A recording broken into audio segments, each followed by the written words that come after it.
Hello students, welcome to RHchemistry. So ಇಲ್ಲಿ second PUC ಎಕ್ಸಾಮನ್ನು ನಾಳೆಯಿಂದ ಯಾರ್ಯಾರು ಪೂರಕ ಪರೀಕ್ಷೆಯನ್ನು ಬರಿತಾ ಇದ್ದಾರೆ ಅವರಿಗೆ ಒಂದು ಗುಡ್ ನ್ಯೂಸ್ ಇದೆ ಸರ್ಕಾರದ ಕಡೆಯಿಂದ. ಅದೇನು ಅಂತ ಅಂದರೆ ವಿದ್ಯಾರ್ಥಿಗಳಿಗೆ KSRTC ಬಂಪರ್ ಆಫರ್ ಅನ್ನು ನೀಡಿದೆ.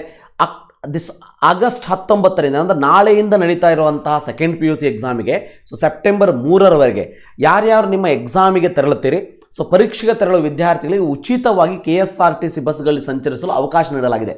ಅಂದರೆ ನೀವು ನಿಮ್ಮ ಒಂದು ವಾಸಸ್ಥಳದಿಂದ ಎಲ್ಲಿ ನಿಮ್ಮ ಎಕ್ಸಾಮಿನೇಷನ್ ಸೆಂಟರ್ ಇದೆ ಅಲ್ಲಿಗೆ ನೀವು ನಿಮ್ಮ PU ಪರೀಕ್ಷೆಯ ಪ್ರವೇಶ ಪತ್ರ ಅಂದರೆ ಅಡ್ಮಿಟ್ ಕಾರ್ಡನ್ನು ತೋರಿಸ್ಬಿಟ್ಟು ನೀವು ನಿಮ್ಮ ಒಂದು ಸ್ಥಳದಿಂದ ನಿಮ್ಮ ಎಕ್ಸಾಮಿನೇಷನ್ ಸೆಂಟರಿಗೆ ಏನಾದರೂ ಬಸ್ಸಿನ ಒಂದು ವ್ಯವಸ್ಥೆ ಇತ್ತು ಅಂತಂದರೆ you can go in KSRTC bus freely.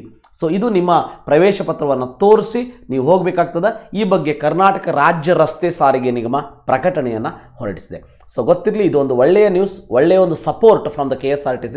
Definitely ಯಾರ್ಯಾರು ಸೆಕೆಂಡ್ PUC ಎಕ್ಸಾಮನ್ನು ನಾಳೆಯಿಂದ ಸ್ಟಾರ್ಟ್ ಆಗುವಂಥ ಎಕ್ಸಾಮನ್ನು ಬರಿತಾ ಇದ್ದೀರಿ, ಸೊ ಅವರೆಲ್ಲರಿಗೂ ಕೂಡ RHchemistry ಚಾನಲ್ ಕಡೆಯಿಂದ ಮತ್ತು RH ಎಜು ಅಪ್ಡೇಟ್ಸ್ ವಿದ್ಯಾರ್ಥಿ ಮಿತ್ರ ಚಾನಲ್ ಕಡೆಯಿಂದ ಸೊ ಆಲ್ ದ ಬೆಸ್ಟ್ ಅಂತ ಹೇಳ್ತಾ, ನಿಮಗೆ ಬರುವಂಥ ಎಲ್ಲ ಕ್ವಶನ್ಗಳು ಎಲ್ಲದೂ ಕೂಡ ಈಸಿಯಾಗಿರಲಿ, ನಿಮಗೆ ಒಳ್ಳೆಯ ಮಾರ್ಕ್ಸ್ ಬೀಳಲಿ ಅಂತ ಹೇಳ್ತಾ ಈ ವಿಡಿಯೋನ ಇಲ್ಲೇ ಮುಗಿಸೋಣಂತೆ. Thank you. Have a nice day.